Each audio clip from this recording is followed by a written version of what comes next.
We've all heard the expression rise from the ashes. Well, it dates back to ancient Egypt and references the phoenix, this mythical bird with plumage that lives up to 100 years. And near the end of its life, it settles in a nest of twigs that burns ferociously, reducing the bird and the nest to ashes. And from those ashes, a fledgling phoenix rises, renewed and reborn. In many ways, this is a metaphor for many of the stories I share in Chatter That Matters, a metaphor for your life. We all go through hardships and darkness. Happiness is crushed. Everything feels like a heavy fog. Our activities become our obligations, and at times our smiles are painted on. If we're fortunate, these times are fleeting. We overcome them. They become character building, lessons in life, exhilarating and life defining. But there's no magic wand, and sometimes there's no escape from our circumstances. That is the reality of another metaphor, when the cards are stacked against you. But I believe in the human spirit and its ability to rise from the ashes and renew. There's no guarantees, and overcoming what seems to be insurmountable is the anomaly, not the norm. But it does happen. And the stories must be shared as they inspire all of us to keep dreaming and to keep doing. And I have a story for you today. It's a story of a woman who through her entire childhood faced murder, physical and mental abuse and betrayal. But she found a way to rise from the ashes and to search for peace. In doing so, she found her true calling, and that's to help others. What is the purpose of life? The purpose of life is for us to be tried and tested so we can grow. You don't learn as well when things are easy. Her name is Shelly Edwards Jorgensen, and she's the author of an incredible book called Beautiful Ashes, a true story of murder, betrayal, and one woman's search for peace. And I must be honest with you, I'm not sure how this interview will go. Can I get to all that matters so that I don't minimize or sensationalize her truth? You're listening to the iHeartRadio Canada Talk Network. And this is Chatter That Matters with Tony Chapman, presented by RBC. Shelly Edwards Jorgensen, welcome to Chatter That Matters. Thanks, Tony. I'm so happy to be here today. So, Shelly, time and time again, you've stated that you never set out to write a book. Surviving life was your goal.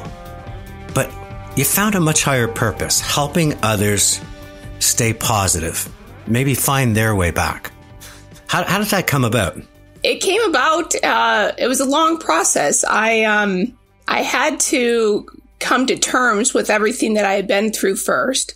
I had to heal myself first. And then I was actually encouraged by everybody who heard my story to say that, oh, well, this needs to be a movie or this needs to be a book. And I had inspirational courage and encouragement too. I don't want to jump right into it, but I was prodded by my mother actually much later, and I felt inspired, and I knew that I had a unique position that I could speak from to help people.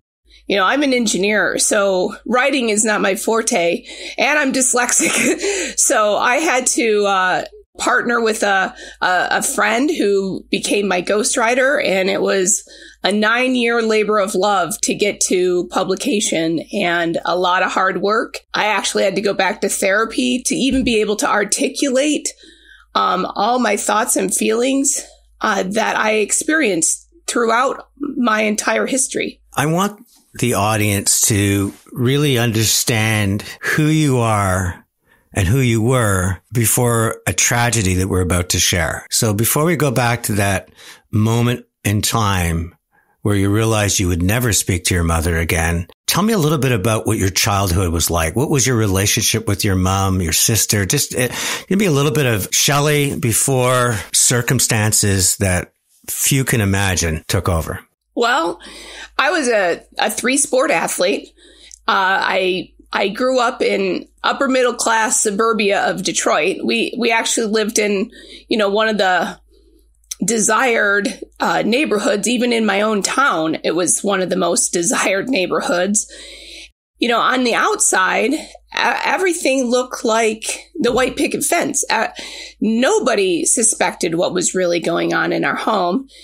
My sister and I both were very active in, like I said, athletics, and my mom was our biggest champion. She never missed anything we were ever in. My parents had tons of friends. As a matter of fact, Gordy and Colleen Howe were my parents' bowling partners. And, I dusted their personalized gift that they gave my parents my whole life, and I didn't know that's who it was from. Tom Monahan, who was the founder of Domino's, was friends with my mother growing up, and my mom helped him get started in the pizza business. I remember my parents dressing up in togas and like Greek little, head things to run the pizza booth for the charity event at the church every year. So from the outside, everything was great. I've had people since they've read my book that I knew most of my life. They weren't really close friends, but they were friends nonetheless, that said they envied me, that they wanted to be me. And so that was what was portrayed on the outside, but the inside was completely different. So take us inside that fence. I mean, I grew up with a bipolar father who was an alcoholic, and we tried to hide everything we could. And you almost went to school denying maybe the night before, but yours was even more severe in terms of what was happening inside those walls, wasn't it? Yeah. And, and you can't minimize anybody else's experience because of your own, because even a little violence and dysfunction is not okay. So my father was a Dr. Jekyll, Mr. Hyde alcoholic. And so he could become very violent when drinking. And therefore, every day was a risk. And as I got older, the drinking got worse. As I got older, the violence got worse. My parents were married just shy of 25 years when my dad ended up murdering my mother and burning our house down. I was 15 years old. So they had been married for 10 years before I was even born, and 8 years before my sister was born. Now, my mother had had several miscarriages, but still, the abuse started at the beginning. I talk about in my book an event that I learned from my aunt long after the fact that happened 6 months into their marriage that was very severe. And, it was a completely different time. But the stigma of the situation still exists. It's completely different than it was in the 60s, 70s, and 80s, but it's still not okay. I want to, because we just sort of talked about, well, my dad murdered my mom and burnt down the house, and I think it deserves a little bit more conversation. I mean, from what I understand, you're playing sports, you're at a practice with your sister, and a neighbor shows up in a panic, and they say to you, your house is on fire. How old were you when that happened? I was 15. I was a sophomore. It was October of my sophomore year of high school, which was 1985. Don't do the math. I'm 52, about 53 now. So, my sister was 17 and she was a senior. And so I kind of have to back up a little bit to give a little scope of the context of that day. My sister had a class the first 2 hours of the day at a different high school in our city. And so normally she would take the bus there and back to do this special office procedures class. I don't know. They probably had computers or something and ours didn't. This was the 80s. And so, this particular day, my grandmother was actually in England visiting, family. And, so my sister had my grandmother's car, and she drove to this class instead of taking the bus. And on the way back, her and two of her friends that were riding with her stopped at a party store, just like, normal teenagers would do, doing something dumb to be late to class. And they ended up shoplifting beer. Well, that is kind of the inciting event that snowballed the day out of control. My dad had to pick my sister up because she was arrested. And because my dad was working afternoons at the time, which means he was home during the day, I hear the rumor mill starting that, Lisa got arrested. And I'm like, oh, no, this isn't good. You never rock the boat because you're at risk when you rock the boat. And especially by this point in time, because by this point in time, when my dad was alone all day, he would drink. You're listening to Chatter That Matters with Tony Chapman. presented by RBC. Joining me now is Shelly Edwards Jorgensen. She has this radiant personality and a heart that beats with possibility and perseverance. And I just can't understand how that's possible, given the childhood she lived. I arrive home, I walk in the door, and there my dad is, in his bathrobe still. He should be getting ready to walk out the door to go to work. He's drunk. I start this conversation with him just as I walk in the door, and he's crying. I've never seen my dad crying about and asking me, where did I go wrong as a parent?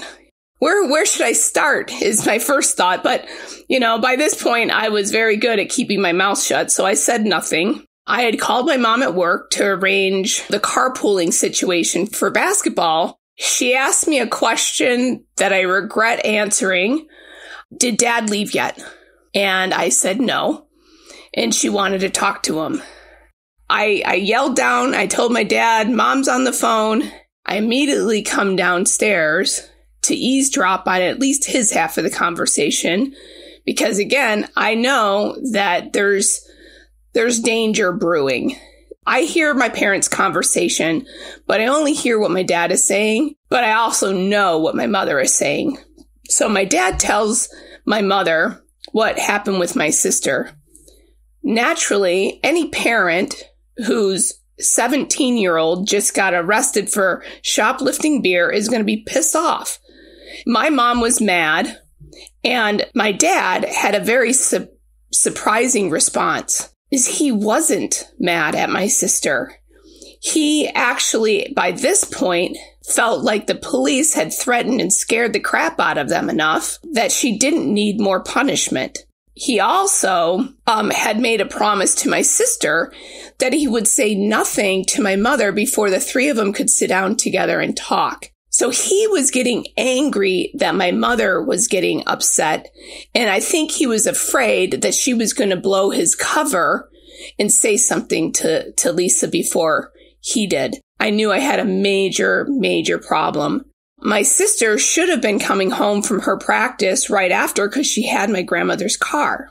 Next thing I know, the garage door is opening. I'm hibernating upstairs, and I hear the garage door open. I'm like, oh, crap, I need to create a distraction. I get out my geometry book. I say, Mom, I have a geometry test tomorrow. I have a question. Well, I didn't have any question. And so we sit down at the kitchen table, literally 5 feet away. My dad's still sitting at the built-in desk in the kitchen, still drinking his Manhattans. And next thing I know, the car honks in the driveway.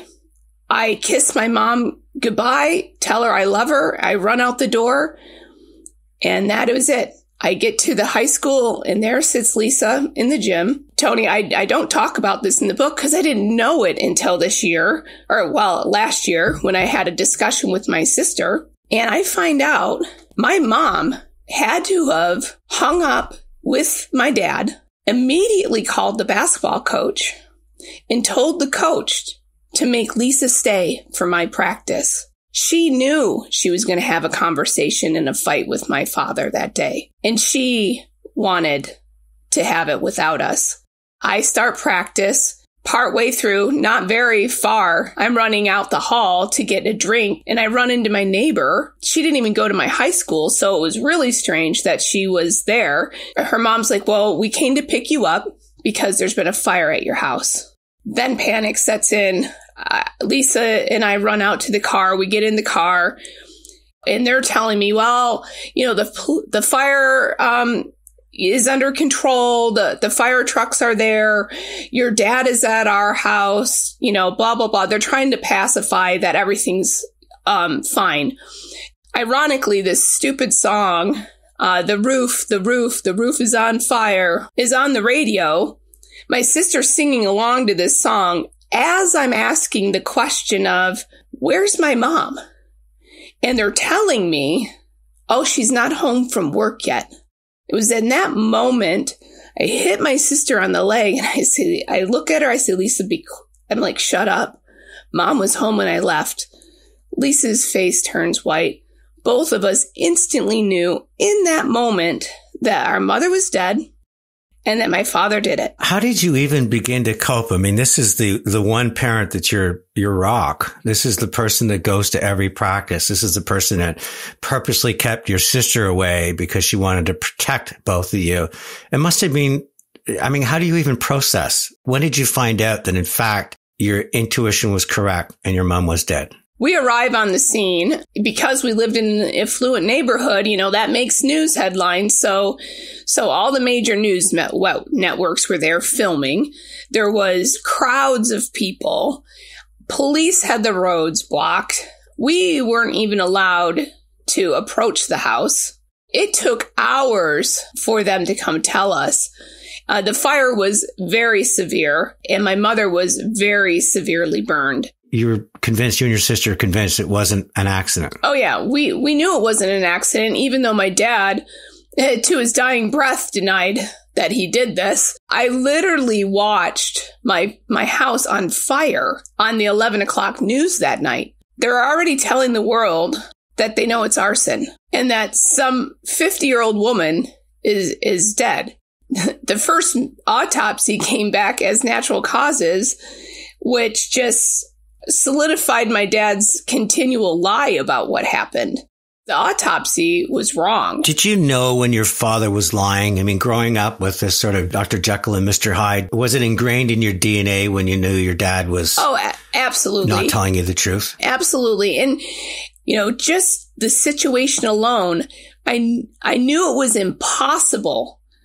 There was never an occasion that it escalated to that point that it didn't escalate further.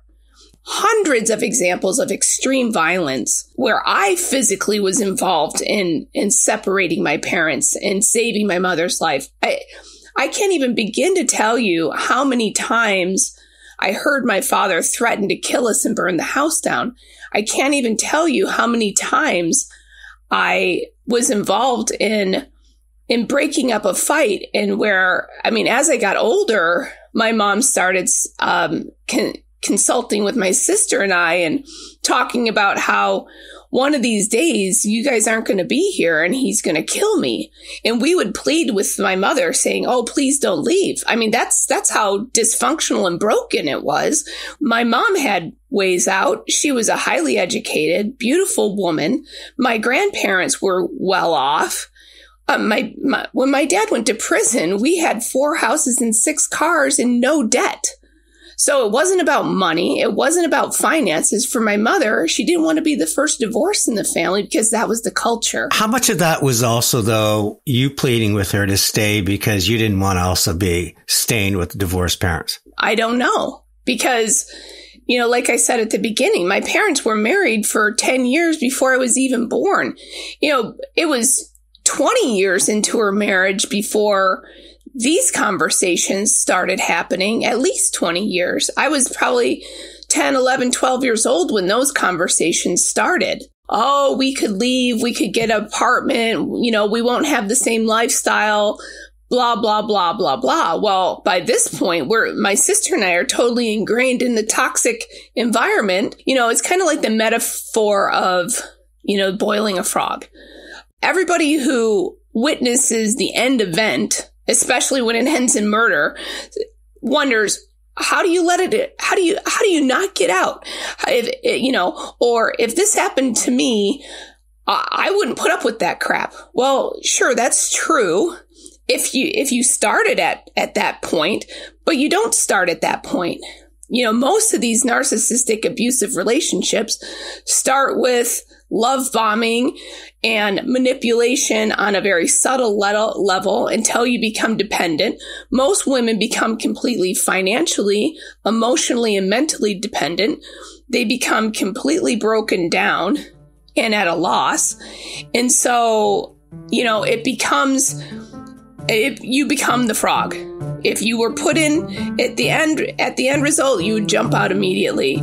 But when you start and you start in warm water that's comfortable and inviting, and the heat gets turned up and up and up and up, soon it's boiling and you're dead before you realize you're even hot. Coming up, Shelly Edwards Jorgensen, who tries to put everything behind her, is called back to her hometown to testify against her father in his murder trial. Hi, this is Tony Chapman, host of the radio show and podcast Chatter That Matters. Did you know that only 1 in 5 youth with a mental health illness can get access to the care they need? Well, a big shout out to the RBC Foundation and RBC Future Launch for supporting over 150 youth mental health organizations. And in doing so, they help youth and their families get the care they need and deserve.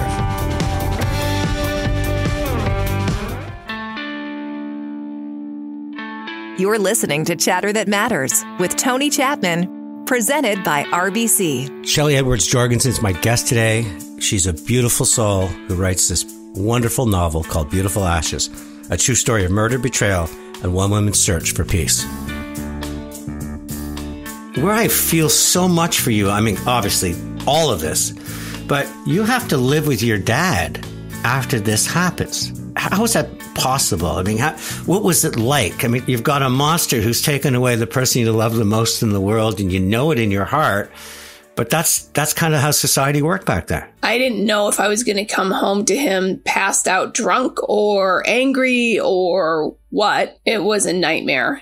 And I'm having reoccurring nightmares at this point. I'm feeling like I left my mother to die and like there was something that I could have done to stop it. And that was my fault. And then on top of it, and I talk about this extensively, is, we moved into the house right behind our house. That was weird. I could look out my window and see my burned out house. Then my dad started sending me to the house for canned goods, which was a horror show. I mean, I don't need to go to a haunted house. There is not a haunted house that you can put me in that would be scarier than what I experienced going into that house by myself at night, in the dark, knowing my mother was murdered in it. Your dad gets arrested. How did that make you feel? Would you say it was about time, or did you suddenly realize that this is the only parent I have? This is the best I've got? Or were you just, what was the emotion when that happened? At the time, this is the only parent I got. I'm holding on to the shreds of my family. I mean, I've lost my mother. I've lost my home. I've lost every worldly possession. I'm being humiliated publicly. Can you imagine what the rumor mill's like in a high school? We didn't even know he was getting arrested. We came home and found him not home, and we knew it was strange because by this point he was there every day. There was a plate of spaghetti dumped in the sink and the car was in the garage. We had no idea where he was. The answering machine has messages, and it's my aunt saying that my dad's been arrested and, you need to go bail him out in the morning.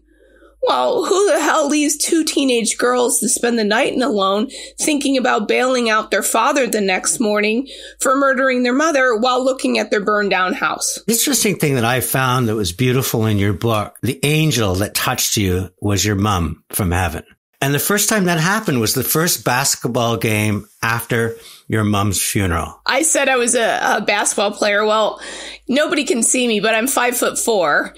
So I was a guard. We're playing at an away game, so we're not at my home gym. I steal the ball right before halftime. I'm on this breakaway, and and this was the first time in my life that my mom wasn't going to be there. Next thing you know, I hear her voice, and I don't just hear her voice. I feel her spirit. I feel her, and I hear her voice cheering for me. And I looked, and I saw her standing there among the rest of the parents where she normally would be. I, of course, bricked the shot, which was unusual for me. I'm sure my coach was wondering what the hell happened. All I remember is the ball dropping. I'm not looking in the stands anymore. And again, this sensation washes over me. My mother's voice is saying, "Shelly, I love you and everything will be okay." That was it. I knew at my core that had happened, but there was no way I was telling anybody because I'm like, I've got to be going crazy. I don't think I've ever shared this story, but after my mom died, and I always say she died of old age at 53 because she carried our family. She came to me in a dream, unlike any other dream I've ever had. And it was so vivid. And she had this little impish grin, which she had once in a while. And she was eating a tuna fish sandwich, and she hated fish because she was forced to go into a convent during the Depression, and Friday night fish was just the most revolting thing. I said, Mom, you're eating it. And I cooked for her all the time. I was the chef in the family. I said, Mom, you're eating tuna fish. You don't like fish. And she goes, up here, I love everything. And she disappeared. And that brought me so much peace, that dream. We're going to go back now and say, so your dad's been arrested, but it takes 2 years before it goes to trial. And he's denying everything. But the reason he gets convicted, even though his lawyer is very good at knocking a lot of this testimony out, is the testimony you bring in that courtroom. What was it like to go into the courtroom and testify against your dad, knowing that your dad was there? Horrific and traumatizing. I didn't think I was going to have to testify. The only time I talked to the police was the very day after the fire. Less than 12 hours, as a matter of fact, I'm at the police station answering their questions with my dad's criminal defense lawyer. So what innocent man comes to the police station with a criminal defense lawyer 12 hours after an accidental fire and death? So the lawyer is hovering over my shoulder because, I'm the last person home. So I'm the most credible witness to either contradict or confirm my father's story. The police didn't even know to ask the right questions. Through the course of their investigation, they were told about the domestic violence through my grandmother and my aunt and my mother's friends and people who knew what little they did know, which was horrible what they did know, and they never came back and talked to me. So, I'm still a minor. By this point, I had moved myself to California because I couldn't handle it anymore. Because my dad started going after my sister. I had to stop him from killing her. It was just a disaster. And so my dad calls me up and says, Shelly, you need to come home to testify in court on Monday. He buys my plane ticket to fly home on Friday. He gives me his address, so you have to go talk to the lawyer to get prepped for court. So I arrive at this lawyer's office. She starts talking to me, presenting evidence that I've spent the last 2.5 years not knowing, and 2.5 years in denial, trying to believe my dad's story that he left the house to go shopping for heating supplies. My mom had a heart attack, dropped a cigarette, which my mom only smoked when she drank, and caught the house on fire. This lawyer is showing me a picture of a blood stain on the living room rug, not the rug, the carpet, asking me, was this stain on the carpet before you left the house? No. Would you have noticed it? Yeah. And I'm pointing to the picture. I'm like, I walked right through there. And so then she proceeds to tell me they took that picture the night of the fire. And when they went back, days or a week later with the crime lab to take a sample to verify that it was blood, the carpet was missing. How, in an active crime scene where it's arson for sure, and a 50-year-old woman is dead. So if I was a cop, I think I would be suspecting murder. And how do you not secure a crime scene to the point that a carpet is ripped out of a house? Then she starts asking me all these questions about all these horrible events. I'm wondering, how the hell does she know that my dad used to threaten to kill us and burn the house down? I'm reeling because now it's blowing up my whole bubble of denial that I was trying to shelter myself behind. Now I'm realizing, crap, in 2 days, I have to testify for the prosecution. And not only am I just testifying for the prosecution, it's the first time in my life that I'm going to have to even tell a living soul any of this stuff that's been happening my whole life. And I have to do it in open court in front of my father, and I have to go home with him that night. So I'm on the stand, risking my life literally to answer these questions. And I had to grapple with, am I going to be honest, honor my mother, or am I going to claim that I don't remember crap and protect my father. And how did you make that decision? 2 days of not sleeping, talking through things with my friends that were being supportive of me. It's kind of ironic. My mother's thing was I would get in 10 times more trouble if I tried to lie about something than if I told the truth. And my mother would always say the worst thing I could do was lie to her. I mean, with all this evidence, with the courage of your testimony, your dad manages to get it to reduce from to second-degree murder instead of first-degree murder and arson. He gets 13 years in prison, died in prison after 9 years. How did you feel about the verdict? And what did you think about the fact that it didn't matter because he died in prison? I didn't even know until I started writing the book and I went back. I mean, there's 4,000 pages of manuscript or testimony. I literally risked my life to say what I said because my dad's in the courtroom. They're using me to prove first-degree murder. Well, I was having such a hard time on the stand. The judge is yelling at me. He's telling the prosecutor to get me water. So very early on in my testimony, he takes a recess and excuses the jury. And so the jury is out of the room when I'm giving them all the evidence they need to prove first-degree murder. Well, unbeknownst to me, my dad's lawyer and the judge and the prosecutor had a sidebar conversation when I left the room and everybody left the room to throw out my testimony because I couldn't remember an exact date.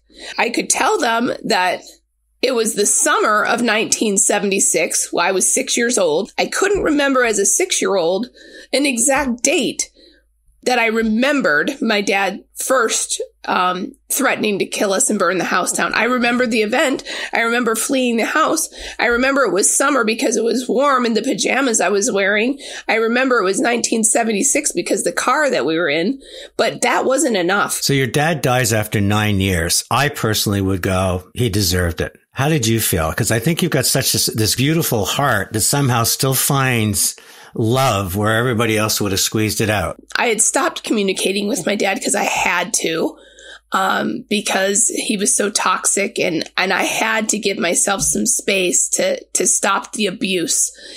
I had gotten to a point where I was trying to reconnect with him and I didn't even know he was sick.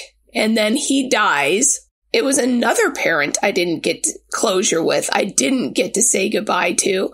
I still loved my dad. I still love my dad. I've forgiven him. I hated what he has done. But where does the accountability start? And my dad was an alcoholic for a reason. His father was a violent abuser and he was an alcoholic. His father, he was an orphan. I mean, everyone's got a story.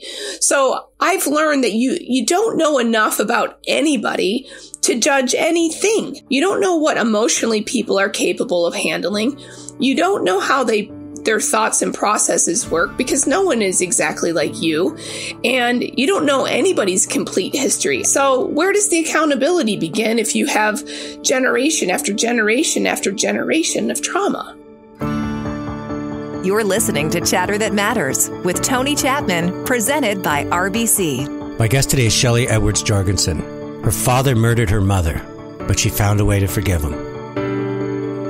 Most people in your circumstance, and we haven't even got into sexual abuse. We don't have time today, but I just want to let the listeners know you have never had an easy path in life. You've had some of the most horrific things happen to you, but you write this book, Beautiful Ashes, One Woman's Search for Peace, and one of the most beautiful quotes in it says, the glass is refillable. It's not half full. It's not half empty. It's refillable.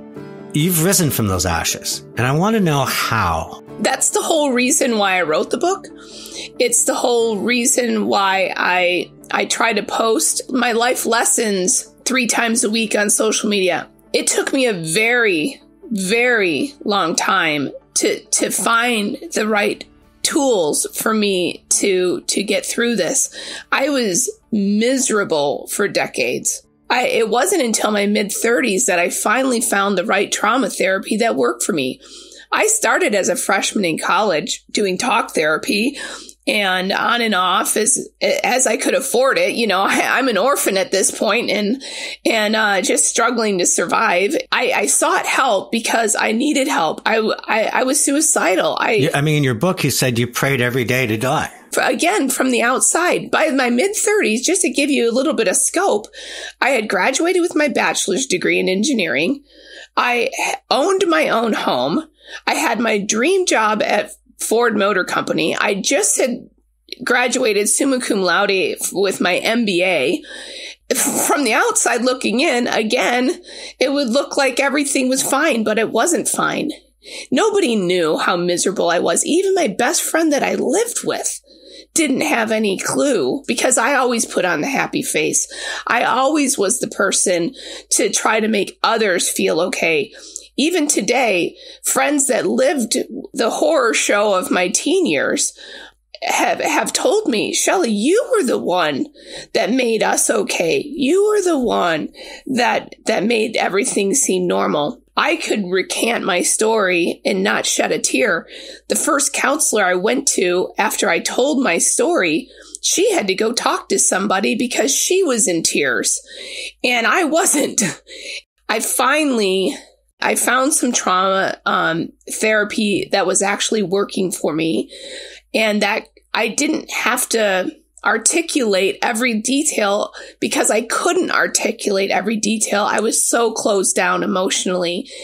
Therapy is not a one size fits all. There's many different modalities out there. And so if you are struggling, don't stop at the first thing you try. There's talk therapy. Now EDMR is a common therapy. That was one that I did that they're now using at the VA for PTSD that wasn't mainstream at the time that I was doing the bulk of my healing work. I did NET, which is still not a mainstream therapy. I did craniosacral work and neurofeedback and all of these other holistic modalities. And those were the ones that reached me. I always believed in God, but I decided I needed to actually trust him. I read this book called Believing Christ, and the quote that still stands out to me today, and I actually reference it, I think, in the book, is that the question is not that do you believe in Christ, like do you believe that he exists? Do you believe him? Do you believe that his atonement is powerful enough to heal you? Not just to create a path for forgiveness of sin. The atonement is there to heal us. But Shelly, how could you trust anybody? Did you ever find a way to trust another human being? I've had so many experiences. It really came down to that the things that I've learned through my faith were actually true. Heaven is real. The spirit world is real. And so therefore I had to step back and say, okay, what is the purpose of life? The purpose of life is for us to to be tried and tested so we can grow. You don't learn as well when things are easy. I had to change my entire mindset about how I looked at adversity, how I looked at hard things, and then coming to the realization, yeah, I've been victimized umpteen times by lots of people that never should have victimized me, but that's on them. And you know what? I've also been helped by more people and loved by more people than who victimized me. I knew that there was both good and bad in the world. And even my dad alone. Not everything about my father was evil. My dad was the one letting me ride on his back like Shamu in Lake Huron when I was a child.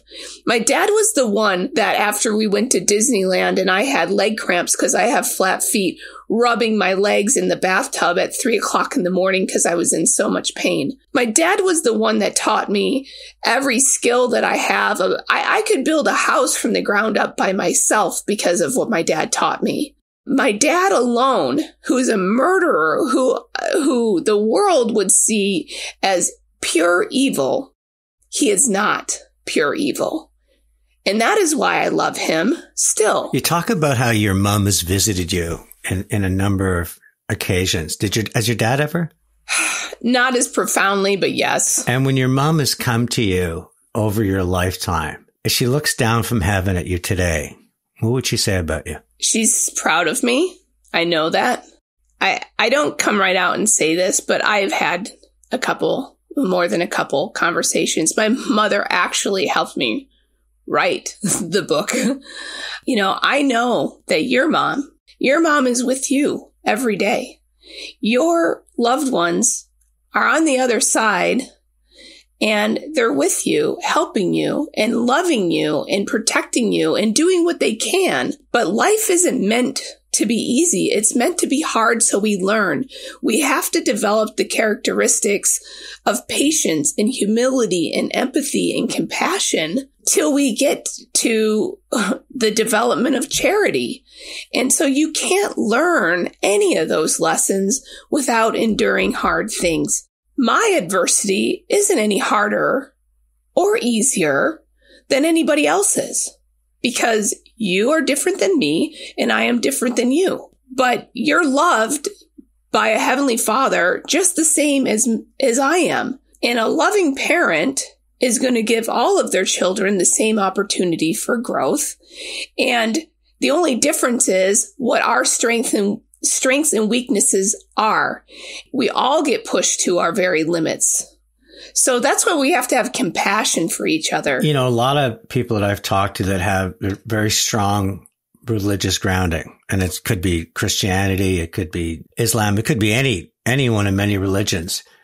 Many of them feel that when they've gone through what a storyteller would call hell and come out the other side, that it's because they have a calling. There's a reason for you to be doing what you're doing. There's a reason that you've carried all of this in your knapsack. Do you feel that you have a calling going forward? I do. I know that I have a unique position because, like you said, by all practical means, if I was homeless living under a viaduct with a needle in my arm, people would be like, well, don't you know what she's been through?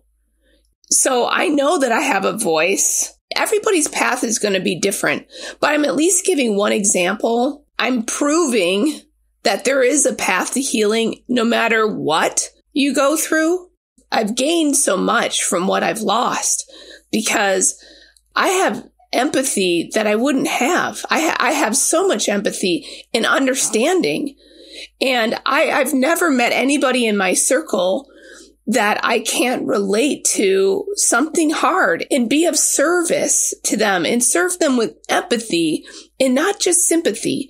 Because there's a fundamental difference. Everyone wants to be understood, not just heard, but understood.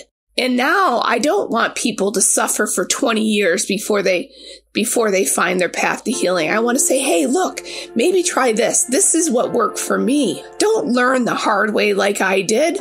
I'm out here to tell you, if you do X, Y, and Z, it works. I always end my shows with my 3 lessons learned. The first one is, I celebrate the fact that you're willing to talk about having your mom come and visit you and help you write your book. And you do so knowing that there'll be listeners out there that just shake their heads. But I'm looking you in the eye, and I know you've had those conversations. Second thing is, I think that one of the great lessons is you can't hide behind what seems like a white picket fence, but inside is just a toxic situation. And you buried a lot of things over time. And I congratulate you that you're trying to get other people not to keep them buried, not to be afraid of unlocking it and finding your path forward. And I think the final lesson is that you love your dad. I know why you loved your mom, but that you loved your dad because, as you said, inside all is good and evil. One of the great lessons for all of us is to recognize that circumstance, environment, situations. As you said, your dad was a 3rd-generation product of a violent, abusive, alcoholic family tree. I'm just so proud that you're not carrying that on. In fact, you've taken that branch, you've torn it off, and you're using your life to help others. And, I'm going to give you the 4th one, which I never do. People don't just want sympathy, they want empathy. So for all of that and more, I think you're one of the most beautiful people I've ever interviewed. I began by saying I have no idea how this is going to be a story of positivity and possibility, but you know what? It is. I'm blessed that you joined me on the show today. Thank you so much, Tony. I'm really grateful for giving me the opportunity to share, because I need people to hear so that they can heal. Chatter That Matters has been a presentation of RBC. Fridays, join Tony Chapman for Chatter That Matters on the iHeartRadio Canada Talk Network. It's Tony Chapman. Let's chat soon.